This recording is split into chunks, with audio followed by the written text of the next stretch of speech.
Hi hello friends, எல்லாருக்கும் வணக்கம் and welcome back to my channel. என்னோட பேர் லக்ஷயா. நீங்கள் எதாவது என்னோட சேனலை ஃபர்ஸ்ட் டைம் பார்க்குறீங்கன்னா கண்டிப்பாக சப்ஸ்கிரைப் பண்ணிடுங்க. அப்படியே பக்கத்தில் இருக்க பெல் ஐக்கானை கிளிக் பண்ணிடுங்க. அப்போ தான் நான் போடுற வீடியோஸ்லாம் உங்களுக்கு ஈஸியாக வந்து சேரும். இன்றைக்கான வீடியோ சத்து மாவு கஞ்சி எப்படி பண்ணுறது தான் பார்க்க போகிறோம். நாங்கள் எங்கள் பையனுக்கு வீட்லேயே ரெடி பண்ணி சத்து மாவு கஞ்சி கொடுப்போம். ஸோ அதுக்கான டீட்டெயில் வீடியோ தான் இது. இந்த சத்து மாவு கஞ்சி ரொம்பவே சத்தான கஞ்சி. குழந்தைங்கலேருந்து பெரியவங்க வரைக்கும் எல்லாருமே குடிக்கலாம். ரொம்பவே ஹெல்த்தியானது. இதில் வந்துட்டு நிறைய பயிறு வகைகள், பருப்பு வகைகள், நட்ஸ் எல்லாமே ஆட் பண்ணியிருக்கோம். இந்த சத்து மாவு கஞ்சி மூலமாக பேபி வெயிட் கெயின் ஆகும், பிரெயின் டெவலப்மெண்ட் ஆகும். ஆல்சோ இந்த கஞ்சி குடிக்கிறதுனால அவங்களுக்கு ப்ரோட்டீன்ஸ், விட்டமின்ஸ், மினரல்ஸ் அதுலேருந்து கிடைக்கக்கூடிய சத்து எல்லாமே கிடைக்கும். ஸோ இந்த சத்து மாவு கஞ்சி நாங்கள் எப்படி வீட்டிலேயே ரெடி பண்ணுறோம், அதுக்கப்புறமா ரெடி பண்ண சத்து மாவு கஞ்சியை எப்படி நம்ம குக் பண்ணி பேபிக்கு தரோம் அப்படின்னு சொல்லி தான் இந்த வீடியோவில் டீட்டெயிலாக பார்க்க போகிறோம். ஸோ வாங்க வீடியோக்குள்ளே போகலாம்.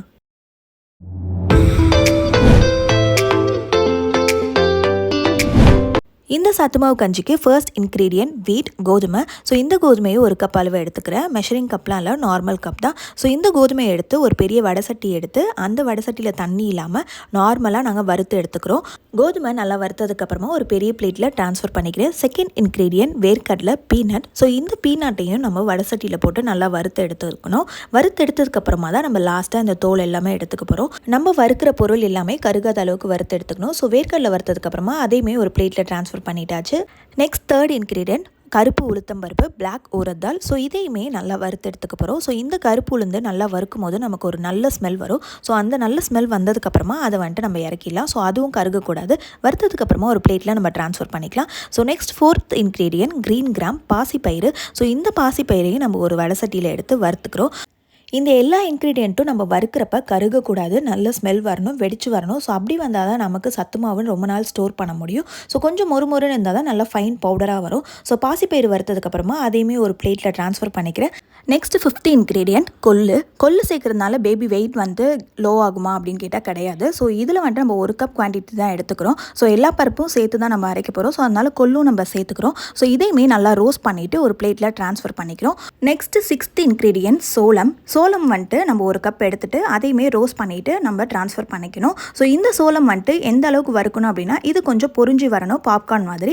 ஸோ இது கொஞ்சம் பாப்கார்ன் மாதிரி பொரிஞ்சு வந்ததுக்கப்புறமா ஒரு பிளேட்டில் ட்ரான்ஸ்ஃபர் பண்ணிட்டாச்சு. இந்த சத்து மாவு கஞ்சியில் நாங்கள் கம்பு சேர்க்கல, அதுக்கு பதிலாக சோளம் சேர்த்துக்கிட்டோம். கம்பு ஏன் சேர்க்கல அப்படின்னா அது மூலமாக சளி பிடிக்கும். ஸோ அதனால் கம்பு சேர்க்கல. நெக்ஸ்ட் செவன்த் இன்க்ரீடியன்ட் கொண்டக்கடலை. ஸோ பிளாக் சிக் பீஸ் தான். ஸோ இதையுமே நல்லா நம்ம ரோஸ்ட் பண்ணிவிட்டு அதை வந்துட்டு ட்ரான்ஸ்ஃபர் பண்ணிட்டோம். ஸோ இது வரைக்கும் ரோஸ்ட் பண்ணி நம்ம ட்ரான்ஸ்ஃபர் பண்ணி வச்சுருக்கதை ஒன்றா மிக்ஸ் பண்ணியாச்சு. ஸோ அதுக்கு அடுத்ததாக நெக்ஸ்ட் எய்த் இன்க்ரீடியன்ட் சிகப்பு அரிசி, ரெட் ரைஸ். ஸோ இந்த ரெட் ரைஸ் வந்து ரொம்பவே நல்லது. நாங்கள் ஒயிட் ரைஸ்க்கு பதிலாக சிவப்பு அரிசி எடுத்திருக்கோம். ஸோ இந்த சிவப்பரிசியும் ஒரு கப் எடுத்துகிட்டு நல்லா ரோஸ்ட் பண்ணிவிட்டு ஸோ அதோட கலர் நல்லா மாறணும். கலர் மாறினதுக்கப்புறமா அதையுமே பிளேட்டில் ட்ரான்ஸ்ஃபர் பண்ணிட்டோம். அதுக்கடுத்ததாக ninth ingredient ragi, finger millet. So இந்த ராகியும் ஒரு கப் எடுத்துக்கிறோம். ராகி வந்து குழந்தைங்களுக்கு நம்ம நிறையவே கொடுக்கலாம், ரொம்பவே நல்லது ராகி மூலமாக. ஸோ ஃபர்ஸ்ட் ராகி கஞ்சி தான் கொடுக்க சொல்லுவாங்க. ஸோ இந்த ராகியையுமே ஒரு கப் எடுத்து ரோஸ்ட் பண்ணிவிட்டு அதையுமே ட்ரான்ஸ்ஃபர் பண்ணியாச்சு. அதுக்கடுத்ததாக நெக்ஸ்ட் 10th இன்க்ரீடியன்ட் பொட்டுக்கடலை, ரோஸ்டட் கிராம். பொட்டுக்கல்லையும் குழந்தைங்களுக்கு ரொம்பவே நல்லது, பேபி வெயிட் கெயின் நல்லாவே நடக்கும். ஸோ இதையுமே ஒரு கப் எடுத்து நல்லா ரோஸ்ட் பண்ணிவிட்டு ட்ரான்ஸ்ஃபர் பண்ணியாச்சு. ஸோ அதுக்கடுத்ததாக 11th இன்க்ரீடியன்ட் பாதாமும் ஒரு கப் எடுத்து நல்லா ரோஸ்ட் பண்ணிக்கணும். ரோஸ்ட் பண்ணுறப்ப பாதாமோட ஃப்ளேவர் நல்லா நமக்கு ஸ்மெல் வரும். ஸோ அந்த ஸ்மெல் வந்ததுக்கப்புறமா பிளேட்டில் ட்ரான்ஸ்ஃபர் பண்ணிக்கலாம். நம்ம ரோஸ்ட் பண்ணி ட்ரான்ஸ்ஃபர் பண்ணதை அப்பப்போ நம்ம கை வச்சு மிக்ஸ் பண்ணிக்கணும். எதுக்காக அப்படின்னா சூடு கொஞ்சம் குறையணும் அப்படிங்கிறதுக்காக. So next 12th ingredient cashew, முந்திரி. ஸோ முந்திரியும் ஒரு கப் எடுத்துகிட்டு அதை நல்லா ரோஸ்ட் பண்ணிவிட்டு அந்த முந்திரியோட கலர் சேஞ்ச் ஆனதுக்கப்புறமா ட்ரான்ஸ்ஃபர் பண்ணிக்கலாம்.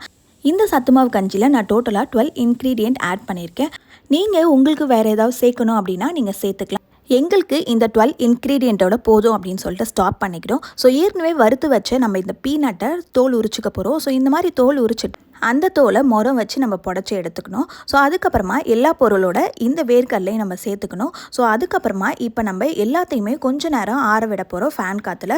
ஸோ எதனால் அப்படின்னா இங்கே வச்சுருக்க எல்லா பொருளுமே நல்லா ஆறுனா தான் கொஞ்சம் முறுமுறுப்பாக இருக்கும். ரொம்ப நாள் ஸ்டோர் பண்ணோம் அப்படிங்கிறதுனால நம்ம முறுமுறுப்பாக அரைச்சி வச்சா தான் கெடாமையும் இருக்கும். நல்லா ஆறுனதுக்கப்புறமா மிக்சியில் ட்ரான்ஸ்ஃபர் பண்ணிவிட்டு கொஞ்சம் குவான்டிட்டியாக நாங்கள் எடுத்து அரைச்சி வச்சுக்கிறோம். ஸோ ஃபர்ஸ்ட்டு கொஞ்சம் குவான்டிட்டி எடுத்துகிட்டு மிக்சியில் போட்டு நல்லாவே அரைச்சிக்கிறோம். ஸோ அரைக்கும் போது எப்படி இருக்கணும் அப்படின்னா கொஞ்சம் கொரப்பாக இருக்கணும். நம்ம நிறைய பயிறு பருப்பு நட்ஸ் எல்லாமே போட்டிருக்கறதுனால 4-5 தடவை நல்லாவே அரைச்சிக்கணும். கொஞ்சம் கொரப்பாக அரைச்சிக்கணும். ஒவ்வொரு தடவையும் அரைச்சிட்டு இந்த மாதிரி பெரிய பிளேட்டில் ஆற வச்சுக்கணும். ஆற வச்சதுக்கப்புறமா ஒரு ஜல்லடை எடுத்து நல்லாவே சலிச்சுக்கணும். சலிச்சுட்டு யூஸ் பண்ணால் தான் குழந்தைங்களுக்கு கொடுக்க முடியும். ஸோ அவங்களுக்கு ரொம்பவே ஃபைன் பவுடராக இருந்தால் தான் முழுங்குறதுக்கு ஈஸியாக இருக்கும்.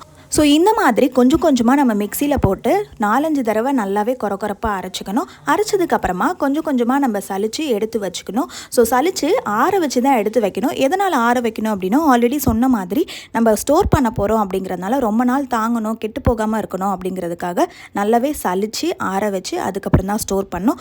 ஸோ நாங்கள் செஞ்சுருக்க குவான்டிட்டி வந்துட்டு 4-5 தடவை நாங்கள் போட்டு எடுத்துட்டோம். ஸோ அந்த 4-5 தடவையுமே நாங்கள் ஒவ்வொரு பேட்ச் போடுறப்பயுமே 4-5 தடவை நல்லா அரைச்சிட்டோம் கொரப்பாக. ஸோ அவ்வளோதான். எல்லாமே அரைச்சதுக்கப்புறமா ஒரு ஜம்படம்னு சொல்லுவாங்க. நீங்கள் எந்த கண்டெய்னர் வேணாலும் எடுத்துக்கலாம். அந்த கண்டெய்னர் வந்துட்டு ட்ரையாக இருக்கணும், ஈரம் இல்லாமல் இருக்கணும், நல்லா டைட்டாக இருக்க மாதிரி இருக்கணும். ஸோ அப்போ தான் உங்களுக்கு சீக்கிரம் கெட்டு போகாது, ரொம்ப நாளைக்கு வரும். ஸோ அவ்வளோதான், சத்து மாவு பவுடர் ரெடி பண்ணியாச்சு. இந்த சத்து மாவு பவுடர் வச்சு என்னோடய பேபிக்கு நான் எப்படி கஞ்சி ரெடி பண்ணுறேன் அப்படின்னு சொல்லி தான் காட்ட போகிறேன். இந்த மாதிரி ஒரு ஸ்பூனில் நான் வந்துட்டு 10 ஸ்பூன்ஸ் எடுத்துப்பேன். ஸோ அவங்களுக்கு மார்னிங் பிரேக்ஃபாஸ்ட்டாக தான் நான் தருவேன். ஸோ இந்த மாதிரி 10 ஸ்பூன்ஸ் எடுத்ததுக்கப்புறமா பனங்கல்கண்டு சேர்த்துப்பேன். நீங்கள் வந்துட்டு வெல்லம், நாட்டு சக்கரை அந்த மாதிரி எது வேணாலும் சேர்த்துக்கலாம். ஸோ பனங்கல்கண்டு சேர்த்ததுக்கப்புறமா அதில் தண்ணி ஊற்றி நல்லா மிக்ஸ் பண்ணிப்பேன். தண்ணி ஊற்றி மிக்ஸ் பண்ணுறப்ப அதில் கட்டி இல்லாமல் நல்லா மிக்ஸ் பண்ணிக்கணும். ஸோ அப்போ தான் அவங்களுக்கு கட்டி இல்லாமல் சாப்பிட்றப்ப நல்லாயிருக்கும். இல்லைனா கொஞ்சம் வேகாமல் இருக்கும் கட்டி இருந்தால். ஸோ அதனால் கட்டி இல்லாமல் நல்லாவே நான் மிக்ஸ் பண்ணிக்கிறேன். ஸோ குழந்தைக்கு கொடுக்குறப்ப நம்ம நல்லாவே வேக வைக்கணும்.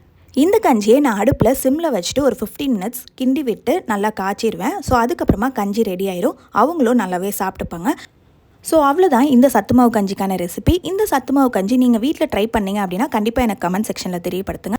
என்னோட சேனலை லைக், ஷேர், சப்ஸ்கிரைப் பண்ணிடுங்க. நம்ம நெக்ஸ்ட் வீடியோவில் பார்க்கலாம். பாய் ஃப்ரெண்ட்ஸ், பாய்.